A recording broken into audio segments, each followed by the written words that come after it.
I found some pills in my wife's purse that belonged to my biggest rival.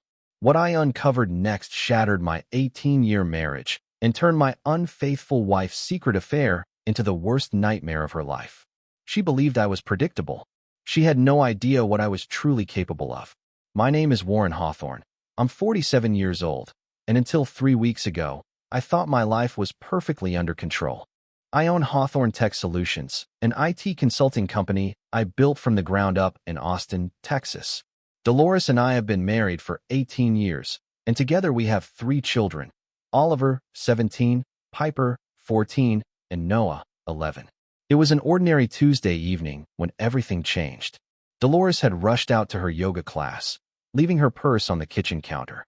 Noah needed lunch money for his field trip, and she told me to grab $20 from her wallet. As soon as I opened her purse, I sensed something wasn't right. Hidden in a small zipped pocket were 2 pill bottles, one filled with blue tablets I didn't recognize, and the other containing sample packets of personal lubricant. My hands began to shake as I read the prescription label. The medication belonged to someone named Victor Steinberg. Victor Steinberg, Vice President of Strategic Development at Meridian Financial, my company's biggest competitor.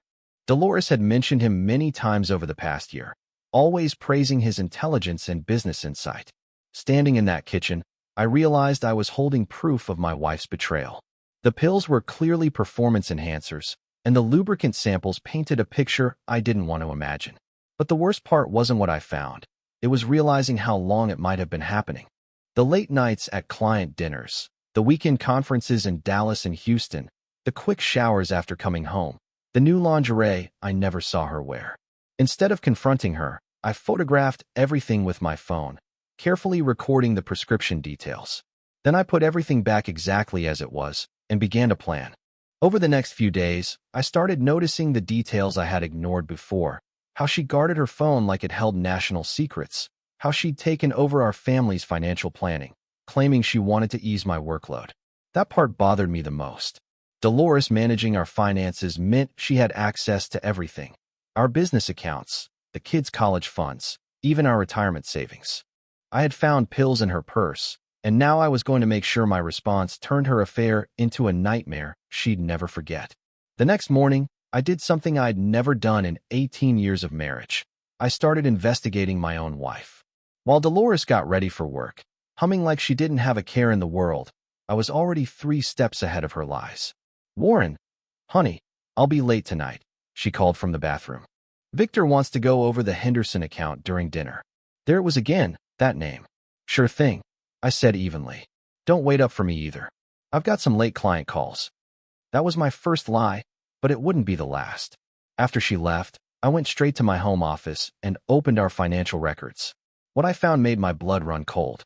Over the last 6 months, Dolores had been quietly moving money out of our joint accounts. $500 here, $1,000 there. Never enough to raise alarms, but together it added up to nearly $15,000. Worse yet, she had accessed my business accounts, downloading client lists and project data, information that would be gold to a company like Meridian Financial. I grabbed my phone and called Jake Sullivan, my oldest friend and the best private investigator in Austin. We'd known each other since high school, and he still owed me a favor from when I helped his kid get into UT. "Jake, I need a favor," I said when he answered. "And it needs to stay between us." "What's going on, Warren?" he asked. "I think Dolores is having an affair with Victor Steinberg from Meridian Financial. I need everything: where they meet, how long it's been happening, and whether she's been leaking business information." Jake whistled low. "That's heavy, man. You sure you want to go down this road?" "I'm sure," I said. "My kids' college funds are at stake, not just my marriage." That afternoon, I made another call, one that even surprised me. I reached out to Tom Bradley, our family lawyer and fellow church member. Tom had handled our wills and business contracts for years. "Tom, I need some hypothetical advice," I said, sitting in my car outside Noah's school. "If someone was feeding confidential business info to a competitor while also siphoning money from joint accounts, how could you protect assets during a divorce?" Tom was silent for a moment. "Warren, is everything okay at home?" "Just covering all my bases," I replied. "You know how the tech world is, always planning for worst-case scenarios." "Well," he said carefully, "hypothetically, You'd need to document everything, freeze joint accounts, and file for legal separation before more assets disappear. You might also need to consider whether corporate espionage is involved. Industrial espionage. The phrase hit me like a blow to the chest. That night, Dolores stumbled in just past midnight, claiming her business dinner had dragged on. She kissed my forehead like nothing had changed, but I could smell an unfamiliar man's cologne lingering on her clothes. "How was your meeting?" I asked as casually as I could. "Oh, you know how these dinners go," she replied, avoiding my eyes. "Lots of talking, not much progress. More lies." But I let them slide, because now, I wasn't trying to save a marriage. I was building a case. The next day, Jake called with his first report. "Warren, you're not going to like this," he warned. "Your wife and Steinberg have been seeing each other for 8 months. Hotel records show trips to Dallas, Houston, and San Antonio, all charged as company expenses. 8 months. While I was working 16-hour days to secure our future, Dolores was helping to destroy it. There's more," Jake added grimly. "Steinberg's been promoted twice this year. Word around the industry is he's been feeding Meridian insider info from local tech firms.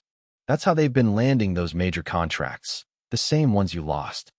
I hung up and sat in silence, staring at the family photo on my desk, Oliver, Piper, and Noah smiling in front of the Colorado mountains. They had no idea their mother was betraying us. But soon, they would. By Wednesday, I had everything I needed to bring down Victor Steinberg and to expose Dolores's deception. Jake's surveillance confirmed my worst fears. Dolores and Victor met every Tuesday and Thursday at the Omni Hotel downtown, always booking the same room under falsified business expenses. But I wasn't ready to confront them yet. I wanted undeniable proof, evidence that would stand up in court and protect my children's future. That evening, while Dolores was working late, I made my move. I opened her purse again and examined those pills. This time I was ready. Earlier that afternoon, I'd visited 3 different pharmacies and gathered exactly what I needed. I swapped out Victor's blue tablets for identical-looking ones containing nothing but food coloring and a mild digestive irritant, completely harmless, but guaranteed to cause embarrassing stomach problems. The lubricant samples got their own upgrade. I emptied them and refilled them with a mixture that would turn bright green when heated and cause a burning sensation, thanks to capsaicin extract. My little experiment had turned her affair toxic, literally. I also slipped a tiny recording device into her purse, hidden inside a fake lipstick tube. If they were exchanging business secrets, I wanted every word on record. "Daddy, are you okay?" Piper asked when she found me sitting in the kitchen past midnight. "You've been acting weird lately." My 14-year-old daughter was sharp, too sharp. "Just work stress, sweetheart," I said, forcing a smile. "But I need you to do something for me. If your mom asks about where I'm going or what I'm doing, just tell her you don't know. Can you do that?" Piper frowned. "Is Mom in trouble?" "Not yet," I said quietly. "But she might be soon." The next morning, Dolores was practically glowing with excitement. "Warren, I've got another dinner with Victor tonight," she said. "We might be close to a breakthrough on the Henderson project." "That's great, honey," I replied, sipping my coffee. "You two make a great team." If she noticed the edge in my tone, she ignored it. While she got ready for work, I logged into our business server. Sure enough, there had been a data breach at 2:17 a.m. Someone had downloaded our client list and project files using Dolores's laptop. I forwarded everything to Tom Bradley with a short message: "Time to freeze the accounts." That afternoon, Jake called again. "Warren, you need to hear this," he said. "I tailed Steinberg yesterday. He met with 3 other Meridian executives. They were discussing something called Operation Clean Sweep, a plan to underbid and acquire smaller tech firms using stolen insider info. Your company is at the top of their list." He paused. "There's more. I checked Steinberg's bank records. He's been making unexplained cash deposits. Someone's been paying him under the table." The puzzle was complete. Dolores wasn't just cheating on me. She was involved in corporate espionage that threatened everything I'd built. That night, I waited. When Dolores finally came home at 11:30, I knew something had gone wrong. Her face was flushed, her clothes wrinkled, and she couldn't stop scratching her neck. "How was dinner?" I asked innocently. "Fine," she snapped, storming to the bathroom. Through the thin walls, I could hear her swearing under her breath as the shower ran for 20 minutes. When she finally crawled into bed, She was still scratching. I think I'm allergic to something, she muttered. Maybe you should see a doctor, I suggested. You never know what kind of chemicals they use in those upscale restaurants. She shot me a sharp look, but stayed silent. Phase 1 was complete, and I was just getting started. The next morning brought exactly what I'd been waiting for. Dolores woke up with angry red welts covering her neck and chest, visible even above her silk pajama top. She stood in front of the bathroom mirror, dabbing concealer over the irritated skin. This is ridiculous, she muttered. I look like I have some kind of rash. Maybe you caught something at that hotel restaurant, I said, watching her reaction carefully. Dolores froze for half a second, just long enough to confirm that she knew exactly which hotel I meant. I wasn't at a hotel, she replied quickly. We ate at that new place on Congress Avenue. Line number 57. But who's counting? My phone buzzed with a text from Jake. Package delivered to your office. You're going to want to see this. At Hawthorne Tech Solutions, Jake was waiting for me, holding a thick manila envelope, heavy enough to end a marriage. Audio from yesterday's meeting, he said grimly, and photos that say it all. I opened the envelope with steady hands, though my heart hammered in my chest. The photos showed Dolores and Victor in that hotel room, but worse than that, they showed documents spread across the bed, my company's client lists, project timelines, and financial forecasts. Then came the audio. Victor's voice was unmistakable. With this Henderson account data, we can underbid them by exactly 12%. You're saving my career, Dolores. And then my wife's voice, breathless, triumphant. Warren has no idea. He thinks I'm just being supportive. The fool trusts me completely. I sat there in my chair, listening as 18 years of marriage dissolved into treachery and greed. But instead of rage, I felt something sharper, clarity. An hour later, Tom Bradley arrived with legal paperwork that would change everything. Warren, he said, with the evidence you've gathered, we can file for divorce on the grounds of adultery and fraud. The embezzlement and corporate theft will give us full leverage to protect your assets and custody of the children. How soon can we file? I asked. Tomorrow, Tom replied. But once we do, there's no turning back. I thought of my kids, Oliver studying for his SATs, Piper practicing her violin, Noah counting down to baseball season. They deserved a father who fought for them, not one who surrendered to betrayal. File the papers, I said. And Tom, make sure she's served in public. She likes holding her business meetings at the Driscoll Hotel downtown. Let her get the message there, in front of her colleagues. Tom smirked. Warren, remind me never to get on your bad side. That evening, Dolores came home earlier than usual, visibly miserable. The green stains on her skin had deepened, and she kept scratching her neck like it was on fire. I made a doctor's appointment, she announced. This rash is getting worse. Good idea, I said without looking up from my laptop. You never know what kind of infections you can pick up. She gave me a suspicious look but didn't respond. Later that night, after she finally drifted to sleep, still restless and itching, I uploaded everything to a secure cloud server.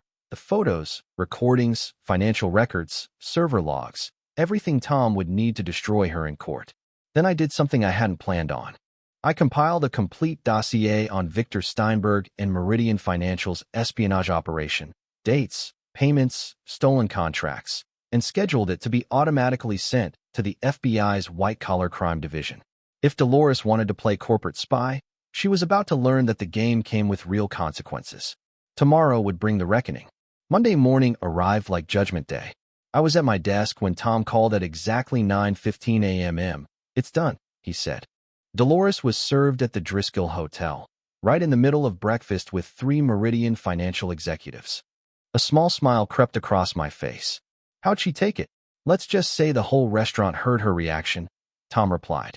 She turned white, then red, then started shouting about harassment and illegal surveillance. The execs left immediately, words already spreading around Austin's business circles. An hour later, my phone rang again, Jake this time. Warren, Dolores just stormed into Meridian's office. Security had to escort her out after she started screaming at Steinberg in the lobby. Then came a call from Piper. Dad, Mom came to school and tried to take me and Noah home. I told the principal what you said, not to go anywhere with her. Good girl, I said. Stay at school. I'll pick you up at the usual time. By noon, the story had already leaked to the Austin Business Journal. My phone buzzed with a text from an unknown number. Your wife's affair with Meridian VP exposed in divorce filing. Industrial espionage scandal rocks Austin tech scene. By 2 p.m., Victor Steinberg was gone. Meridian Financial released a statement announcing his immediate resignation to pursue new opportunities. Translation: they fired him to contain the scandal. Dolores finally called me around 3:30, her voice trembling with fury. Warren, you've ruined everything. My career, my name. You did that yourself? I said evenly. I just turned on the lights. This isn't over, she snapped. You're right, I replied calmly. Tomorrow, the FBI gets everything. Industrial espionage is a federal offense, Dolores. The line went silent. That evening, Oliver came home from his shift looking uneasy. Dad, is it true? Mom was stealing from your company? I sat my 17-year-old son down and told him the truth. He didn't interrupt, just listened, his face growing harder with every word. She betrayed all of us. He finally said, not just you. Yes, I nodded. But we'll be okay. You three are what matters now. By Wednesday, Dolores's professional circle had completely unraveled. Jake called with updates that would have been satisfying if they weren't so tragic to watch. The situation at Meridian is worse than we thought, he reported. Their internal audit found evidence of at least 6 other companies they've stolen data from. The FBI raided their offices this morning. And Dolores? She's lawyered up, some big-shot attorney from Dallas who handles white-collar crime. But her own firm's distancing itself. They've put her on administrative leave pending investigation.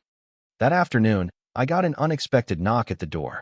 Sarah Henderson, president of the women's ministry at Cedar Ridge Baptist and once Dolores's close friend, stood there, uneasy. Warren, I owe you an apology, she said. Dolores asked me to cover for her several times.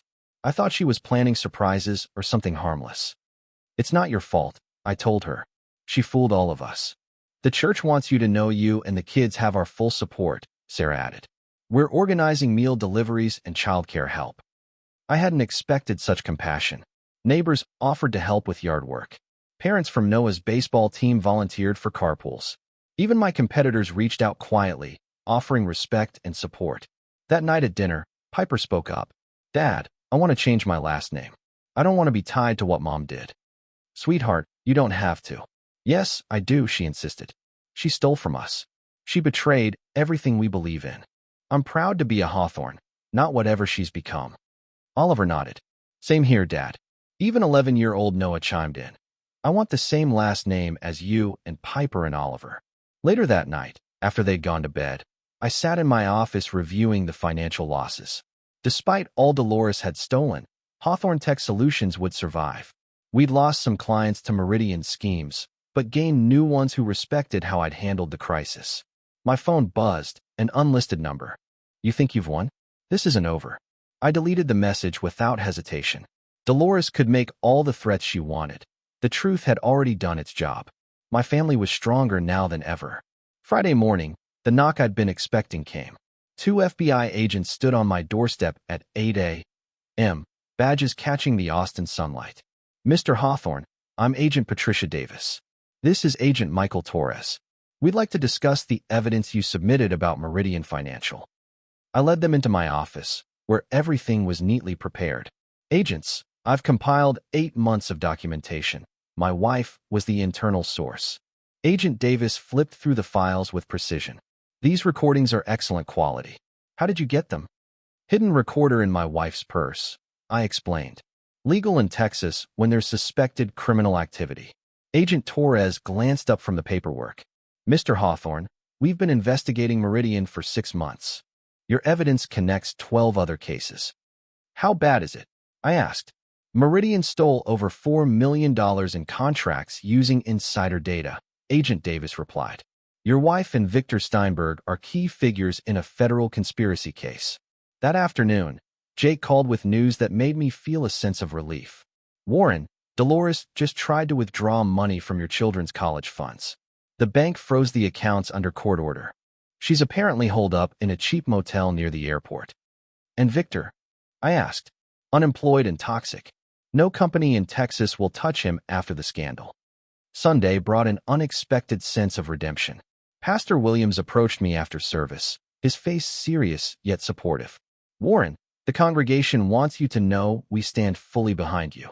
What Dolores did goes against everything we believe about marriage and integrity." "I appreciate that, Pastor," I said. "There's more," he added. "The church board voted to invite you to join our finance committee. We need men of proven character handling our funds." That evening, Oliver made an announcement that filled me with pride. "Dad, I've been accepted to UT's business program. I want to work at Hawthorne Tech after graduation." "Son, you don't have to." "Yes, I do," he interrupted. "Mom tried to destroy everything you built. I want to help make it stronger." Piper nodded in agreement. "We're Team Hawthorne now, Dad." Even Noah, still processing everything, asked, "Can I work at your company too when I grow up?" "Absolutely," I said, gathering all three of them into a hug. This company exists for the Hawthorne family. Later that night, an unexpected call came from Victor Steinberg himself. "Warren, we need to talk," he said, voice shaky. "I have information about Dolores you need to know." "I'm listening." "She's planning something. Revenge against you and your family. She blames you for ruining her life." "What kind of revenge?" "I don't know the specifics, but she's been talking about making you pay. She's desperate, Warren. Desperate people do dangerous things." I thanked Victor, hung up, and immediately called my security team. If Dolores wanted war, she'd find the Hawthorne family ready. Monday morning brought chaos I should have expected. Piper called from school, her voice tense. "Dad, Mom's here. She's in the principal's office demanding custody. She looks terrible, like she hasn't slept in days." "I'm on my way," I said, grabbing my keys. "Don't go anywhere with her. Understand?" "I won't," she replied. "But Dad, she's acting really strange. Like, scary strange." At the school, I found Dolores in the hallway arguing with Principal Henderson and school security. She looked completely unhinged. Unwashed hair, wrinkled clothes, wild eyes full of desperation. "Warren," she screamed when she saw me. "Tell them I have rights. Those are my children." "Dolores, you need to leave," I said calmly. "The court order is clear." "This is your fault," she shrieked. "You destroyed everything. My career, my reputation, my future." Principal Henderson stepped between us. "Mrs. Hawthorne, you must leave immediately, or we will call the police." "I already did," said Officer Janet Mills, arriving with backup. "Ma'am, you're violating a restraining order." As they led her away in handcuffs, she turned back to me, eyes blazing with hatred. "This isn't over, Warren. You'll pay for what you did." That afternoon, Agent Davis called with news that put everything in perspective. "Mr. Hawthorne, we've arrested your wife on federal charges. She was carrying forged documents to access your business accounts." "How serious?"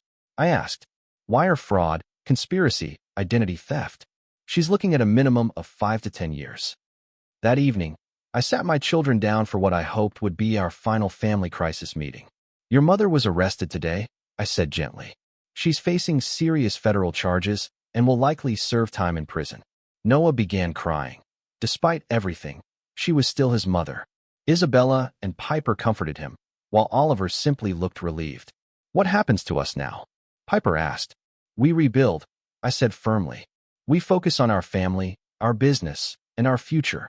The Hawthorne name represents integrity, hard work, and loyalty to each other. "Will we ever see Mom again?" Noah asked through tears. "Maybe someday," I said honestly. "But it depends on the choices she makes going forward." Later that night, Tom Bradley called with the final legal update. "Warren, the divorce is finalized. You have full custody and all marital assets are protected. Everything is legally settled." "Is it really over?" I asked. "The legal part is," Tom said. "But Warren, what you accomplished here is remarkable. You protected your family and your business without compromising your integrity. Your children will always remember that." I hung up and walked through the quiet house, checking on each sleeping child. Oliver, already dreaming about his future at Hawthorne Tech. Piper, strong and loyal, determined to honor the family name. Noah, hurt but healing, surrounded by siblings who would always protect him. Dolores had tried to tear us apart, but in the end, she only made us stronger. 2 months after Dolores's arrest, life had settled into a rhythm I never expected to enjoy. The house felt calm without the constant tension of wondering what she was hiding. My children were thriving in ways that amazed me. Oliver had started working part-time at Hawthorne Tech, learning the business from the ground up. His natural talent for solving problems reminded me why I built this company in the first place, to create something lasting for my family. Dad, I have an idea for expanding our cybersecurity services, Oliver said at dinner. After what happened with Mom and the data theft, many companies are worried about insider threats. Tell me more, I said, impressed. We could offer full security audits, including employee monitoring and access controls. Turn our difficult experience into a business opportunity. Piper had channeled her anger over her mother's betrayal into academic excellence. Her grades improved dramatically once the stress of living with lies disappeared. I'm thinking about studying computer science, she announced. I want to help protect families from people like Mom. Even Noah was showing signs of recovery. He stopped asking when Mom would come home and started speaking about his future with excitement. The business was thriving beyond my expectations. News of how I handled the corporate espionage situation spread through Austin's tech community. Instead of being seen as a victim, I was recognized as a leader who protected not just my company, but the entire industry. Tom Bradley called with the final legal update. Warren, Dolores pled guilty to all federal charges. She'll serve a minimum of 4 years with no chance of early parole. What about contact with the kids? I asked. She waived all parental rights as part of the plea. She knows she lost them permanently the moment she chose Victor over her family. That evening, I reflected on the future instead of dwelling on the past. The pain of betrayal was fading, replaced by pride in how my family had survived and grown stronger. Pastor Williams had been right. God sometimes uses difficult situations to reveal true character. Dolores had shown hers, and my children had shown theirs. Jake called with one final piece of news. Warren, Victor Steinberg was found dead in his apartment yesterday. Suicide. He left a note apologizing for destroying so many lives. I felt no satisfaction, only sadness for wasted potential. He had chosen dishonesty and paid the ultimate price. Dad? Piper appeared at my office doorway. Are you okay? I'm better than okay, sweetheart, I said, hugging her. We all are. Do you ever miss her? She asked quietly. I miss who I thought she was, I admitted. But I don't miss the lies, betrayal, or constant worry. We're better without her. Yes, Piper agreed firmly. We absolutely are. 8 months later, I stood in my office, looking at a family photo that told the real story of survival and success. Oliver in his UT graduation cap, finishing early while working at the company. Piper holding her National Honor Society certificate. Noah with his Little League championship trophy. The Hawthorne family hadn't just survived. We had thrived. Hawthorne Tech Solutions expanded into 3 new markets. Our insider threat protection services became the most requested in Austin, with companies seeking security solutions from the man who had exposed and defeated a real corporate espionage ring. Oliver officially joined full-time, bringing fresh ideas and energy. He implemented security protocols that made us the most trusted IT firm in Central Texas. Dad, I have news, Piper said at Sunday dinner. I got early admission to MIT's computer science program. Congratulations, sweetheart, I said, beaming. Mom always said I was the smartest in the family, she replied. Yes, she was right about that. Just wrong about everything else, I smiled. Noah, now 12 and growing mature, added, Dad, I want to learn programming this summer. Oliver will teach me. That's perfect, buddy, I said. Technology runs in the Hawthorne blood. The doorbell rang, interrupting our celebration. I opened it to find a delivery man with an official envelope. Inside was a letter from the Texas Small Business Association announcing Hawthorne Tech Solutions as the state's Small Business of the Year. We did it, I told my kids. We didn't just survive what your mother tried to do. We became stronger because of it.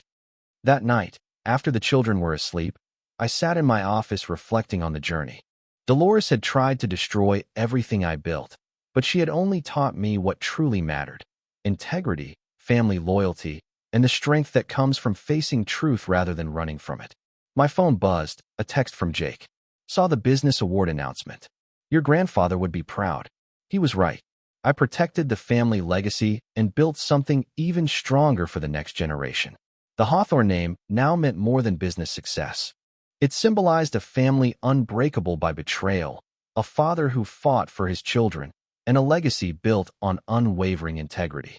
Dolores lost everything: freedom, children, reputation, and future. I gained something far more valuable: the unbreakable bond of a family tested by fire and emerging stronger. That was worth more than any marriage built on lies ever could have been.